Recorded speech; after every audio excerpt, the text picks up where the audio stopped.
கிட்டத்தட்ட 130க்கும் மேற்பட்ட எலும்பு கூடுகள் கிடைச்சிருக்கு. அதுல 5 எலும்பு கூடுகள் வந்து ஃபுல்லாவே, அதாவது தலையில இருந்து கால் வரைக்கும் ஃபுல் ஸ்கெலிட்டன் எலும்பு கூடாவே கிடைச்சிருக்கு. மஞ்சுநாத் கவுடா அப்படின்னு ஒரு இன்ஸ்பெக்டர் இந்த விட்னஸ மிரட்டி இருக்கான். யார் இப்ப அப்ரூவர் ஆகி வந்திருக்கான் விட்னஸ், அவனை மிரட்டி இருக்கான், நீ இந்த கேஸை வந்து வித்ட்ரா பண்ணிக்கோ. விட்னஸ் என்ன சொல்லிட்டு இருக்கான்னா, நாளையில இருந்து இன்னும் இந்த 13 ஸ்பாட் இல்லாம இன்னும் 32 ஸ்பாட்டை நான் பாயிண்ட் பண்ண ரெடியா இருக்கு அப்படின்னு அவன் சொன்னதை நேற்று அவங்க அட்வொகேட் தனஞ்சய் வந்து பிரஸ் ரிலீஸாவே கொடுத்திருக்காரு. நாளையில இருந்து மிச்ச 32 இடங்களை பாயிண்ட் பண்ணி அந்த இடத்தை போய் தோன்ற வேலைகள் அடுத்த நாட்கள்ல நடக்கும். ஜெயன் என்ன சொல்றாருன்னா, இன்னொரு 5-6 பேர் அப்ரூவரா வருவாங்க, நாங்க உயிர் பயத்தினாலதான் இத்தனை நாளா வந்து இதை வந்து சொல்லாம இருந்தோம், இப்ப வந்து எஸ்ஐடி மேல எங்களுக்கு நம்பிக்கை இருக்கு, நாங்க வந்து சொல்றோம் அப்படின்னா. இத இவங்க சொல்றதை கேட்டா ஊர்ல இருக்கிற மொத்த பேரும் வந்து ஆளுக்கு ஒரு இடத்தை காட்டுவாங்க போல, இங்க போன இருக்கு இங்க போன இருக்கு. அதனால ஊரா சுடுகாடான்னு தெரியல. சிவன் வந்து சுடுகாட்டு வாசின்னு சொல்லுவாங்க, அதனால சிவன் கோயில சுத்தி சுடுகாடு இருக்குன்னு நினைச்சிட்டாங்க போல. இவங்க ஆயிரக்கணக்கான பேர்த்த பணமா பதிச்சு வச்சிருக்காங்க. நான் இங்க டிசிஎம்மா வரல, இந்த கோயில் பக்தாதியா வந்திருக்கேன், இந்த கோயிலுக்கு என்ன நடந்தாலும் நான் இருக்கேன், என்ன மாதிரி நூத்துக்கணக்கான சிவகுமார்கள் இருக்காங்க, நாங்க அவ்வளவு சீக்கிரமா இந்த கோயிலை கைவிட்டுற மாட்டோம் அப்படின்னு டிசிஎம் சொல்றாரு. காலத்தை வீணடிக்காதீர்கள். 2026 நடக்க இருக்கிற டிஎன்பிஎஸ்சி தேர்விற்கு இப்போதே தயாராகுங்கள். எங்களது ஸ்டடி மெட்டீரியலை நாளொன்றுக்கு 1 மணி நேரம் படித்தால் போதும். 1 லட்சம் ரூபாய் சம்பளத்தில் நிரந்தர அரசு வேலை காத்திருக்கிறது. அனுபவம் நிறைந்த பேராசிரியர்களால் தயாரிக்கப்பட்ட 350 பக்க மெட்டீரியல் ரூபாய் 1000 மட்டும். மேலும் விவரங்களுக்கு திரையில் தெரியும் தொலைபேசி எண்களுக்கு உடனே தொடர்பு கொள்ளுங்கள். வணக்கம். தர்மஸ்தலாவில் நூற்றுக்கணக்கான இளம் பெண்கள் மாணவிகள் பாலியல் வன்கொடுமை செய்யப்பட்டு அவர்கள் வந்து புதைத்த சம்பவம் அப்படின்றது மிகப்பெரிய அதிர்ச்சியை ஏற்படுத்தி இருக்கிறது.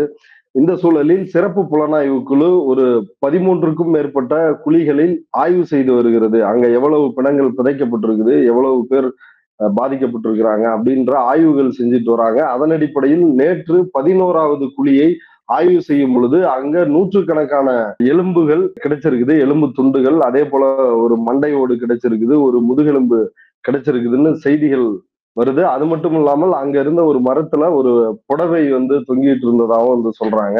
இப்ப இதுல இந்த விசாரணை தர்மஸ்தலா இந்த மாஸ் பரியல் கேஸ்ல என்ன அப்டேட், இப்ப என்ன நடந்துட்டு இருக்குது அப்படின்றது குறித்து நம்முடைய விவாதிப்பதற்காக பெங்களூருவில் இருந்து பத்திரிகையாளர் அசோக்குமார் அவர்கள் நம்மோடு இணைந்துள்ளார். வாருங்கள் அவரோடு பேசலாம். தோழர் வணக்கம்.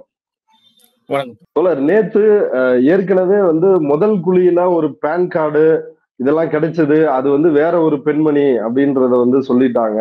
இப்ப அதற்கு பிறகு 6வது குழியில இதே மாதிரி எலும்புகள் கிட்டத்தட்ட ஒரு 25 எலும்புகள், ஒரு ஆணினுடைய எலும்பு கூடு அப்படின்னு வந்து சொன்னாங்க. இப்ப இன்றைக்கு வந்து இந்த 11வது குழியை ஆய்வு செய்யும் பொழுது அதுல 100க்கும் மேற்பட்ட எலும்புகள் வந்து கிடைத்திருக்கிறதா சொல்றாங்க. இந்த ஆய்வுல என்ன கிடைச்சிருக்குது நேத்து? தோழர், நேத்து வந்து 11வது குழி என்ன இவங்க ஆய்வு பண்ணாங்க, அதுல கிட்டத்தட்ட 130க்கும் மேற்பட்ட எலும்பு கூடுகள் கிடைச்சிருக்கு. அதுல 5 எலும்பு கூடுகள் வந்து ஃபுல்லாவே, அதாவது தலையில இருந்து கால் வரைக்கும் ஃபுல் ஸ்கெலிட்டன் எலும்பு கூடாவே கிடைச்சிருக்குது. அத்தனையும் சீல் பண்ணி மணிப்பால் இருக்கிற லேபுக்கு அனுப்பி விட்டுருக்காங்க. அங்கிருந்து ஒரு 30 கிலோமீட்டர் தொலைவில் இருக்கிற மணிப்பால் லேபுக்கு அனுப்பி விட்டுருக்காங்க. இன்னைக்கு கூட காலையில இருந்து ஆய்வு வேலை நடந்துட்டு இருக்குது. 160க்கும் மேற்பட்ட எலும்பு கூடுகள் இன்னைக்கு மட்டுமே கண்டெடுக்கப்பட்டிருக்குது. அந்த குழியில இருந்து எலும்புகளா எலும்பு கூடுகளா? எலும்புகள், அதாவது எலும்பு இன்னைக்கு எடுக்கப்பட்டதுல எலும்பு கூடு இருக்குதா அப்படின்னு இன்னும் கன்ஃபார்ம் ஆகல. முழு எலும்பு கூடு இருக்குதான்னு கன்ஃபார்ம் ஆகல தோழர். ஆனா 160க்கும் மேற்பட்ட எலும்புகள் இன்னைக்கு எடுக்கப்பட்டிருக்குது. இது வந்து எங்களுக்கு யாரு சோர்ஸ் அப்படின்னா, பெங்களூர் போஸ்ட் அப்படின்னு ஒரு டிஜிட்டல் வெப்சைட் இருக்கு தோழர் பெங்களூர்ல. அது ரொம்ப நம்பகத்தன்மையான ஒரு டிஜிட்டல் வெப்சைட்.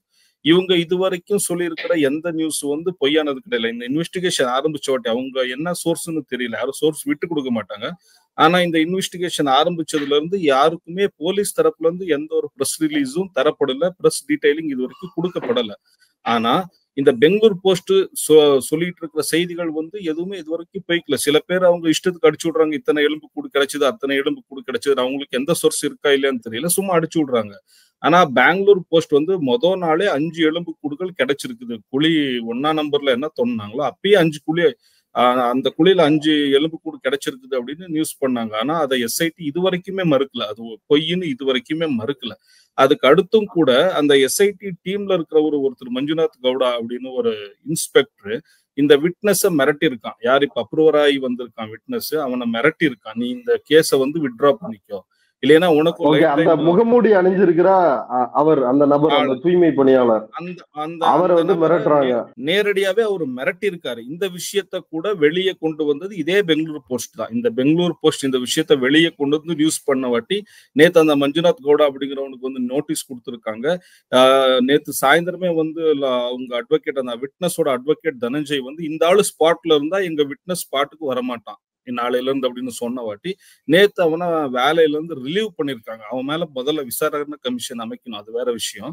இந்த விஷயத்த பெங்களூர் போஸ்ட் இது வரைக்கும் சொல்லியிருக்கிற விஷயங்கள் எதுவுமே பொய் இல்ல. அவங்க சொல்லியிருக்கிற விஷயங்கள் உண்மை ஆகிக்கிட்டே வந்துட்டு இருக்கு. அவங்க பிரகாரமே சொல்லணும்னா இது வரைக்கும் 20ல இருந்து 25 வெவ்வேறு மனிதர்களோட எலும்பு கூடுகளை எலும்பு கூடுகளையும் டிஃப்ரெண்டான எலும்பு, இன்னைக்கு என்ன 160 எலும்பு எடுத்திருக்காங்க. அந்த எலும்ப குறைஞ்சது 6ல இருந்து 7 பிணங்களோட வெவ்வேறு எலும்பு கூடுகள், அதாவது ஒரு பர்சனோடது இல்ல, கிட்டத்தட்ட 6ல இருந்து 7 பேரோட எலும்பு கூடுகள், எலும்புகள்னு சொல்லப்படுது.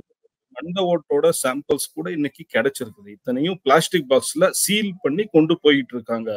தொடர்பு இது இல்லாம அவன் அப்ரூவரா விட்னஸ் என்ன சொல்லிட்டு இருக்கான்னா, நாளையில இருந்து இன்னும் இந்த 13 ஸ்பாட் இல்லாம இன்னும் 32 ஸ்பாட்டை நான் பாயிண்ட் பண்ண ரெடியா இருக்கு அப்படின்னு அவன் சொன்னதை நேத்து அவங்க அட்வொகேட் தனஞ்சய் வந்து பிரஸ் ரிலீஸாவே கொடுத்திருக்காரு.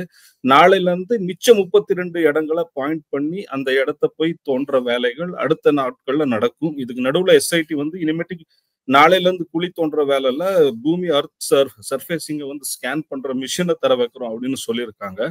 அந்த மிஷின் வந்துருச்சுன்னா இந்த வேலை இன்னும் மும்புறமா இன்னும் கொஞ்சம் வேகமா நடக்கும்னு நாங்க எதிர்பார்க்கிறோம்.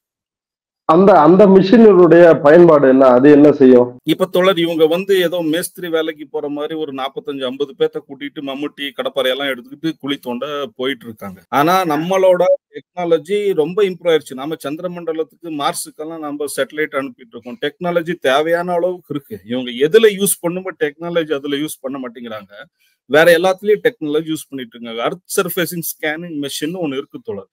அந்த மெஷின் வந்து பூமிக்கு 10 அடிக்குள்ள இருக்கிற எந்த ஒரு விஷயத்தையும், அது வேற மெட்டலா இருக்கலாம், மனுஷனோட உடலா இருக்கலாம், எதை வேணாலுமே அது ஸ்கேன் பண்ற திறன் அதுக்கு இருக்கு. கருவி வந்து எங்க வந்து ஸ்கேன் பண்ணி எங்க எலும்பு கூடு இருக்குதுன்னு சொல்லுதோ அந்த இடத்துல மட்டும் தோண்டினா போதுமே, தேவையில்லாத இடத்துல எல்லாம் தோன்ற வேண்டிய தேவையில்லை. ஏன்னா 1ல இருந்து 6வது பாயிண்ட் வரைக்கும் அப்ரூவர் சொல்லியிருக்கிற இடத்துல தோண்டி பார்த்திருக்காங்க. பேன் கார்டு அது இதுன்னு கிடைச்சதே தவிர, சீலன்னு கிடைச்சதே தவிர வேற எதுவுமே கிடைக்கல. அந்த 6 பாயிண்ட்ல இவங்க 5 நாள் வேலை பார்த்திருக்காங்க. 5 நாள் வேலை, மேன் பவர் எல்லாம் வேஸ்ட் தான் இல்லைங்களா? அதுக்கு பதிலா இந்த ஸ்கேனிங் பண்ற மெஷின் அப்பயே கொண்டு வந்திருந்தா இதை ரொம்ப ஈஸியா ஸ்கேன் பண்ணி இந்நேரம் வேலையை முடிச்சிருக்கலாம். இது இல்லாம இன்னும் 30-32 பாயிண்ட் இருக்குன்னு சொல்ல வரான். அண்ட் நேத்து ஜெயந்தன் அப்படிங்கிற ஒரு ஆள் வந்து அப்ரூவரா மாதிரி இருக்கான். நான் கூட ஒரு பாடியை இவங்க புதைச்சதை பார்த்தேன் ஒரு 20 வருஷத்துக்கு முன்னால 2002ல ஒரு பெண்ணை இவங்க கற்பழிச்சு, 15 வயசு பொண்ணு வந்து கற்பழிச்சு போலீஸே வந்து புதைச்சாங்க. அதை நான் பார்த்தேன்னு அப்ரூவரா வந்து சொல்லியிருக்கான். இன்னொரு தகவல் என்னன்னா தொடர், இன்னைக்கு ஃப்ரெஷ்ஷா இன்னொருத்தன் வந்து இங்க வடநாடு ஸ்டான்லி அப்படின்னு ஒரு போராட்டக்காரர் இருக்காரு. அவரது ஒரு ஆர்கனைசேஷன் இருக்கு. எங்கெல்லாம் பெண்களை மீது வன்புணர்வு நடக்குது அங்கெல்லாம் போய் போராடுறதுல மிகப்பெரிய வேலைகள் எல்லாம் செஞ்சிருக்காரு. கர்நாடகால தொடர் முருகராஜேந்திர மட்டான்னு ஒரு மட்டம் இருக்கு. அதாவது அது ஒரு ஜாதிக்கான மடம், லிங்காயத்தோட ஜாதிக்கான மடம். அங்க இருக்கிற ஒரு முருகராஜேந்திரன் அவர் வந்து ஒரு குழந்தை மேல வன்புணர்வு பண்ணாரு அப்படின்னு ஒரு குழந்தை கம்ப்ளைண்ட் கொடுத்துருக்கு. அவரு 30 வருஷமா அதை பண்ணிட்டு இருக்காரு. இப்போ ஒரு குழந்தை இந்த உடனாடி ஸ்டான்லி அப்படிங்கிறவர்கிட்ட போய் கம்ப்ளைண்ட் பண்ணி அவர் வந்து இவர் மேல, சாமியார் மேல கேஸ் போட்டு ஒரு வருஷத்துக்கு முன்னால அவர் ஜெயிலுக்கு போய் 3 மாசம் ஜெயில இருந்து இப்போ ஜாமீன் மேல வெளியே வந்திருக்காரு. அந்த மாதிரி ஒரு அமைப்பு கிட்ட போய் ஒருத்தர் அப்ரூவர் ஆயிருக்கான். நான் ஒரு பொண்ணை இவங்க கிட்னாப் பண்ணதை பார்த்தேன். அந்த பொண்ணு ஒரு 10 நாள் கழிச்சு பணமா இருந்ததையும் நான் பார்த்தேன். நான் வந்து சாட்சி சொல்ல ரெடியா இருக்கேன், நீங்க எனக்கு சப்போர்ட் பண்ணீங்கன்னா அந்த இடத்த நான் தோண்டி கொடுக்குறேன் அப்படின்னு சொல்றான். ஜெயன் என்ன சொல்றாருன்னா, இன்னொரு 5-6 பேர் அப்ரூவரா வருவாங்க, நாங்க உயிர் பயத்தினாலதான் இத்தனை நாளா வந்து இதை வந்து சொல்லாம இருந்தோம், இப்ப வந்து எஸ்ஐடி மேல எங்களுக்கு நம்பிக்கை இருக்கு, நாங்க வந்து சொல்றோம் அப்படிங்கிறான். இவங்க சொல்றதை கேட்டா ஊர்ல இருக்கிற மொத்த பேரும் வந்து ஆளுக்கு ஒரு இடத்த காட்டுவாங்க போல, இங்க பணம் இருக்கு இங்க பணம் இருக்கு. அதனால ஊரா சுடுகாடான்னு தெரியல. இப்ப அத்தனை இடத்தையும் தோண்டிட்டு இருக்க முடியாது இல்லைங்களா? இந்த மிஷின் வந்துருச்சுன்னா ஈஸியா வந்து அவங்க வேலையை கொஞ்சம் சீக்கிரமா முடிக்கலாம். இவங்க அதான சிவன் வந்து சுடுகாட்டு வாசின்னு சொல்லுவாங்க. அதனால சிவன் கோயில சுத்தி சுடுகாடு இருக்கட்டும்னு நினைச்சிட்டாங்க போல. இவங்க ஆயிரக்கணக்கான பேத்த பணமா பதிச்சு வச்சிருக்காங்க. எல்லாத்தையுமே தோண்டி எடுக்கணும் தோழர். இப்போ ஒருத்தருக்கு மேல ஒருத்தர் வந்துட்டு இருக்காங்க. நான் இன்னொரு வீடியோ உங்களுக்கு அனுப்பி விடுறேன். எங்க சேனல்ல ஒருத்தன் பேசியிருக்கான் லோக்கல்ல. ஒரு மலையை காட்டி எங்க தோன்றீங்க, இந்த மலையில தோண்டுங்கப்பா, கிட்டத்தட்ட 1000 பணம் இங்க கிடைக்கும், பங்களே குட்டான்னு 1000 கணக்கான பணம் இங்க கிடைக்கும்னு அவன் ஒரு 2 நாளைக்கு முன்னால சொன்னான். ஆக்சுவலி இன்னைக்கு பாடி கிடைச்சிருக்கிறது அதே பங்களே குட்டாங்கிற இடத்துல தான் தோழர். 160 எலும்பு கிடைச்சிருக்கு. ஒரு 6ல இருந்து 7 பேத்தோட எலும்புன்னு சொல்லப்படுது. அதுல ஒரு பொண்ணோட எலும்புன்னு கன்ஃபார்ம் பண்ணிட்டாங்க. 15 வயசுக்கு கீழே இருக்கிற ஒரு பொண்ணோட எலும்புன்னு கண்டுபிடிச்சிட்டாங்க. அந்த ஊர் சுத்தி முத்தி எங்கெங்கெல்லாம் புதைச்சிருக்காங்கன்னு தெரியல. கிட்டத்தட்ட ஒரு 32ல இருந்து 40 பிளேஸ் நாளைக்கு பாயிண்ட் பண்ணுவாங்க போல. அத்தனை இடத்துலயும் தோண்டிக்கிட்டு இருக்க முடியாது. இந்த ஸ்கேனிங் மிஷின் வந்துருச்சுன்னா இந்த வேலை கொஞ்சம் சீக்கிரமா முடியும்னு நினைக்கிறோம் தோழர். ஓகே தோழர். இப்ப வேற நீங்க குறிப்பிட்ட அந்த பெங்களூர் போஸ்ட், அதுல வேற என்ன மாதிரியான தகவல்கள் சொல்றாங்க? இந்த கேஸினுடைய சிறப்பு புலனாய்வு குழு இதை சரியா தான் கையாண்டுட்டு போறாங்களா, இல்ல நீங்க ஏற்கனவே குறிப்பிட்ட மாதிரி ஒரு சில கருப்பாடுகள், இந்த மாதிரி அதிகாரிகள் தலையீடு இன்னும் அதுக்குள்ள இருக்கா? இல்ல தோழர், சில பேருக்கு சில கருப்பாடுகள் உள்ள இருக்கத்தான் செய்து. இதை நாங்க எப்படி எங்கனாலையும் அனலைஸ் பண்ண முடியல. ஏன்னா இங்க இருக்கிற மீடியாக்கள் வந்து எப்படி இருக்குதுன்னா, நீங்க ஒரு டீடைல ஏதாவது பிரஸ் ரிலீஸ் மூலியமா, இது ரொம்ப சென்சிட்டிவான கேஸ். ஒரு விஷயத்த நீங்க பிரஸ் ரிலீஸா வெளியே கொடுத்தீங்கன்னா அதை எப்படியெல்லாம் மாத்தலாம், அதுக்கு தகுந்த மாதிரி நாளைக்கு இவங்க தான் டிஃபென்ஸ் தரப்புல கேஸ் கட்டணும் இல்லைங்களா, அதுக்கு தகுந்த மாதிரி கேஸை எப்படியெல்லாம் திருப்பலாம் அப்படின்னு இவங்க டீம் யோசிச்சுட்டு இருக்குது. மீடியாவும் அதுக்கு உடனடியா இருக்குது தோழர். நேத்து நான் ஒரு சேனல் டிபேட் பார்த்துக்கிட்டு இருந்தேன். அந்த சேனலோட ஆங்கர் அவன் தான் வந்து அந்த சேனலோட சிஇஓவும் அவன் தான், ஆங்கரும் அவன் தான், ராகேஷ் ஷெட்டி அப்படின்னு. அந்த சேனல்ல ஆங்கர் என்ன சொல்றேன்னா, என்னப்பா ஆயிரக்கணக்கான பணம் இருக்குது, நீங்க வெறும் 20-25 பணம் தானே எடுத்திருக்காங்க, இதெல்லாம் நீங்க எப்படி மாசுபரின்னு சொல்லலாம்? கிட்டத்தட்ட ஒரு 200-300ஆவது வரணும் இல்லையா? ஆயிரக்கணக்கான பிணங்கள் புதைச்சிருக்காங்கன்னா குறைஞ்சது ஒரு 100-200 பணமாவது எடுக்கணும் இல்ல, இது எப்படி மாஸ் பரியல் ஆகும் அப்படின்னு கேட்கறான். அப்படின்னா இவங்களோட மனஸ்திதி எந்த மாதிரி இருக்கும்னு நீங்களே யோசிச்சுக்கோங்க. ஆக்சுவலி ஒரு இடத்துல, ஃபாரஸ்ட் இடத்துல ஒரு பணத்தை புதைச்சா கூட அது வந்து குற்றம் தான். இப்போ எலும்பு கூடுகள் எல்லாம் கிடைச்சிருக்கு இல்லையா, இந்த எலும்பு கூட கிடைச்சி அவங்கள அது எப்படி அசால்ட் பண்ணி கொலை பண்ணி புதைச்சாங்களா, இல்ல நேச்சுரல் டெத்தா? நேச்சுரல் டெத்னா அட்டாப்சி ஆயிருக்குதா, போஸ்ட்மார்ட்டம் ஆயிருக்குதா, எல்லாமே நாளைக்கு வந்து தெரிய வந்துடும். ஒரே ஒரு பணத்தை ரிசர்வ் ஃபாரஸ்ட்ல அட்டாப்சி பண்ணாம அன்ஐடென்டிஃபை பாடின்னு சொல்லி நீங்க புதைச்சிருந்தா கூட அது குற்றம் தான். இது கூட தெரியாத மாதிரியான ஆளுங்க தான் இங்க டிவியோட ஆங்கராவும் ஓனராவும் சிஇஓவும் இருக்காங்க. அதனால வந்து மூத்த வழக்கறிஞர் பாலன் வந்து அவர்கிட்ட நான் இந்த கேள்வி எழுப்புனப்ப அவர் ரொம்ப அழகா பதில் சொன்னாரு. என்ன சொன்னாருன்னா, இவர் வந்து இன்னொரு பர்சனை சொல்றாரு, ஒரு சம்திங் பீமா அப்படின்னு சொன்னாரு. அவர் தான் இந்த இறந்த நிலையில இந்த பாடியை வந்து கொண்டு வந்து என்கிட்ட வந்து ஒப்படைப்பாரு. இந்த குழந்தைகள், மாணவிகள் இவங்களோட உடலை, இறந்த உடலை அவர் தான் ஒப்படைப்பாரு. அதுக்கு பிறகுதான் நான் வந்து அடக்கம் பண்ணுவேன், அவங்கள வந்து புதைப்பேன் அப்படின்னு எல்லாம் சொல்லிருக்கிறாரு. அப்ப அவர்களை நோக்கி என்றைக்கு விசாரணை போகும்? ஏன் அவங்கள நோக்கி போக மாட்டேங்குது? இது ஆரம்ப கட்டத்திலேயே ஏன் இருக்குது அப்படின்ற ஒரு கேள்வியும் வந்து முன்வைக்கிறாரு. ஆமா தோழர், எஸ்ஐடி இப்ப அந்த விஷயத்துல எங்களுக்கு பெரிய கேள்வி, எங்களுக்கும் கேள்வி இருக்கு. நாங்க முதல்ல சொல்லிக்கிறது என்னன்னா, டெய்லி இவங்க ரிப்போர்ட் வெளியே பிரஸ்ஸுக்கு கொடுத்தா பிரஸ்ஸும் இவங்களும் இந்த மாதிரி மாத்திடுறாங்க. இதுக்கு நடுவுல இவங்க விசாரிக்கணும் இல்லையா யார் மேல. இப்ப எங்களுக்கு ஓப்பனாவே சொல்றோம், வீரேந்திர ஹெகடே மேல எங்களுக்கு டவுட் இருக்கு, ஹர்ஷேந்திர குமார் ஜெயின் மேல மொத்த ஊரே சொல்லுது அந்த ஆளு அங்க இருக்கிறவங்க பாக்குறதே ரேபிஸ்ட் மாதிரி தான். ஹர்ஷேந்திர குமார் ஜெயினா இருக்கலாம், அவங்க அம்மாவோட தம்பி, அதாவது தாய் மாமன் பிரபாகர்னு சொல்லப்படுது. பிரபாகர் ஆளு வந்து அந்த இன்ஸ்டிடியூஷன் அவங்க நடத்துற ஸ்கூல் காலேஜ்க்கெல்லாம் அவன் தான் பிரின்சிபல். அந்த ஆளும் ஒரு பெரிய காம கொடூரன்னு சொல்றாங்க. இவங்களெல்லாம் கூப்பிட்டு வச்சு விசாரிக்கலாம்ல. இது எஸ்ஐடி நானும் நீங்களோட தான் விசாரிப்பாங்க. இவங்களை எதுக்கு விசாரிக்க மாட்டேங்கிறாங்க பாருங்க. 3 நாளைக்கு முன்னால வீரேந்திர ஹெகடே இவ்வளவு பெரிய இன்வெஸ்டிகேஷன் போயிட்டு இருக்குது. இவங்க கோயிலுக்கு எதிர்காலேயே வந்து குழி தோண்டி பணங்களை வெளியே எடுத்துக்கிட்டு இருக்காங்க. ஆனா இந்த ஆளு நரேந்திர மோடி கூட போய் முந்தா நாள் போட்டோ எடுத்துட்டு வரலீங்களா? நரேந்திர மோடி, நிர்மலா சீதாராமன், திரௌபதி முர்மு கூட நின்று ஒரு ஸ்டாம்பை வந்து ரிலீஸ் பண்ணி போட்டோ எடுத்துட்டு வராரு.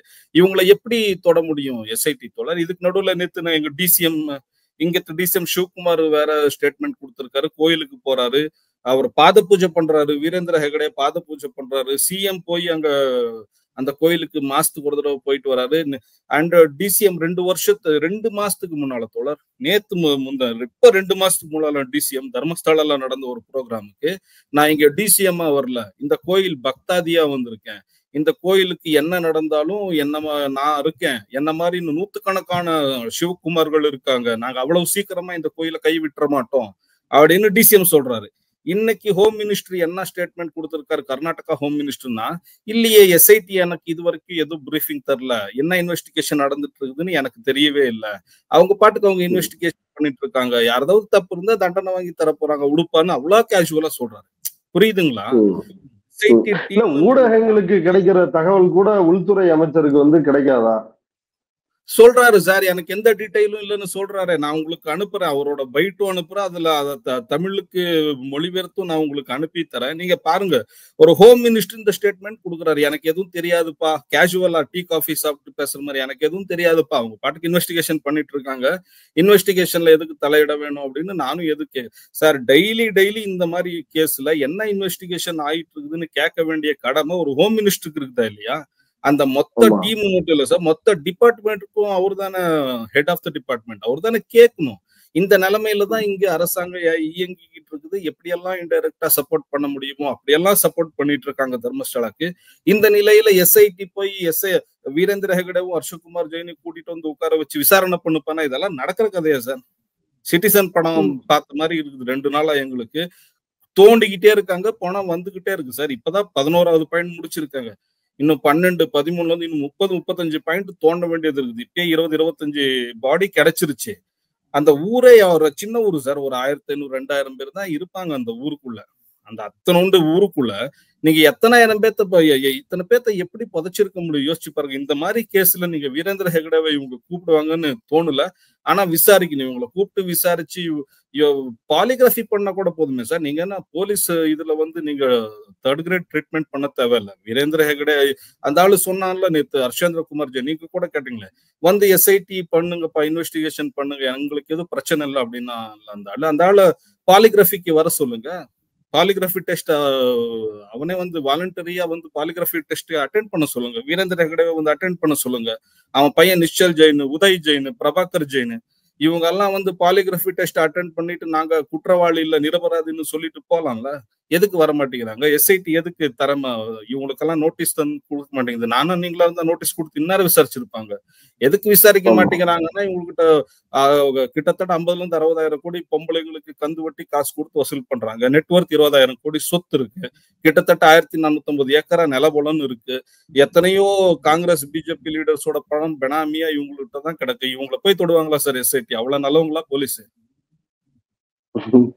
அதாவது இந்த தர்மஸ்தலா குறித்தோ அல்லது வீரேந்திர ஹெக்டே குறித்தோ இந்த மாஸ் பரியல் நடந்திருக்குது, அப்புறம் இதுல பாதிக்கப்பட்ட மாணவிகள், குறிப்பா சௌஜன்யா, அனன்யா பட், இவங்க எல்லாம் குறித்து பேசக்கூடாது அப்படின்னு சொல்லி இந்த வீரேந்திர ஹெக்டேவினுடைய சகோதரர் ஹர்ஷேந்திர குமார் அவர் வந்து ஒரு வழக்கு கர்நாடக மேஜிஸ்ட்ரேட் கோர்ட்ல வந்து தாக்கல் பண்றாரு.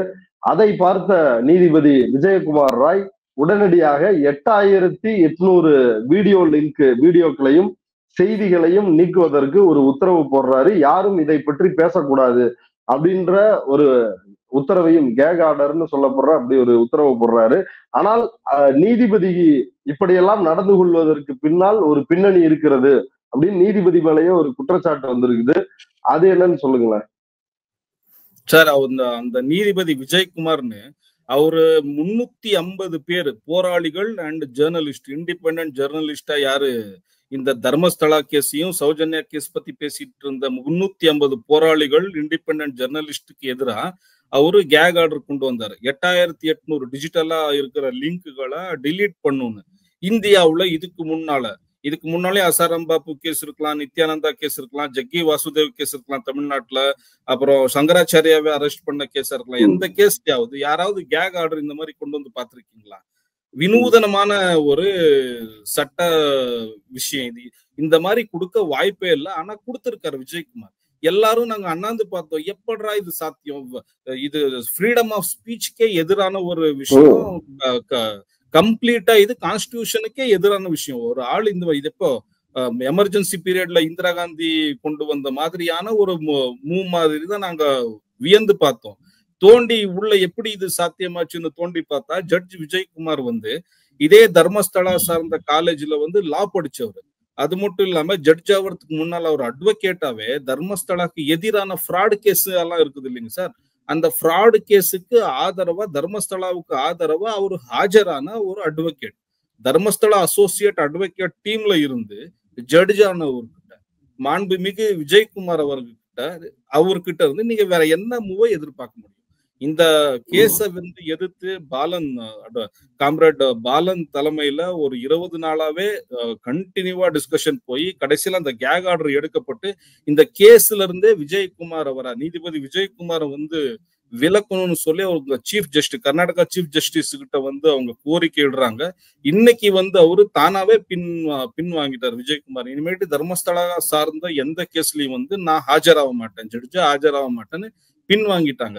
அதாவது நீங்க பாத்துக்கணும் சார், ஜட்ஜா இருக்கிறவங்க கூட எப்படி RSS மென்டாலிட்டிக்கு, ஏன்னா அவங்க உள்ள வரும்போதே கான்ஸ்டிடியூஷன் மேல கைய வச்சு பிரமாணம் எடுத்துட்டு தான் வராங்க. நாங்க கான்ஸ்டிடியூஷனை காப்பாத்துறோம்னு வந்துட்டு இது எதுக்கு இந்த RSS காப்பாத்துற வேலையை பார்த்துட்டு இருக்காங்க RSS சங்கிகள்?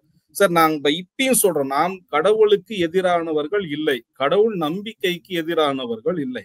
ஆனா கடவுள் பெயரால, கடவுள் பேரை சொல்லிக்கிட்டு, நான் சாமியார்னு சொல்லிக்கிட்டு பெண்களை கற்பழிக்கிறது, பெண்கள் மேல வன்புணர்வு பண்றது, இந்த மாதிரி மாஸா கொலை பண்றது, அந்த மாஸ் மர்டர், மாஸ் பரியல், இந்த மாதிரி யாரு பண்றாங்க இல்லையா, இவங்களுக்கு மட்டுமே நாம் எதிரானவங்க. கர்நாடகா ஜனம் இன்னைக்கு வியந்து எழுதுருக்காங்க சார். ஒரு வாரமா நிஜமா இங்க இருக்கிற கர்நாடகா ஜனங்க பேசிட்டு இருக்கிறத பார்த்தா எங்களுக்கு ஆச்சரியமாகுது. ஏன்னா இந்த மாதிரி சாமியார்கள் என்ன தப்பு செஞ்சாலும் நம்ம எப்படிப்பா நீ என்ன துளக்கணான்னு கேட்பாங்க சார். பேஸ்புக்லயோ ஏதோ சோசியல் மீடியால இந்த மாதிரி தப்பு செய்யற சாமியார்களை கேட்டா நீ ஹிந்துவா இல்ல துளக்கணான்னு ஓப்பனா கேட்பாங்க. அந்த மாதிரி கேட்டுட்டு இருந்தவங்க, ஆமா நம்ம சாமியை தானே நம்புறோம், தர்மஸ்தலா கோயில தான் நம்ம நம்புறோம், கோயில் பேரை சொல்லிக்கிட்டு இவங்க செய்யற இந்த மாதிரி அக்கிரமத்தை எல்லாம் நாங்க ஒத்துக்க முடியாது, தப்பு செஞ்சவங்களுக்கு தண்டனை ஆகட்டும்னு ஜனம் இப்ப ஓப்பனா பேசிட்டு இருக்காங்க. இப்ப கர்நாடகா ஜனங்க ரொம்ப எழுச்சியில இதுல இருக்காங்க, தர்மஸ்தலாவுக்கு எதிரா இருக்காங்க.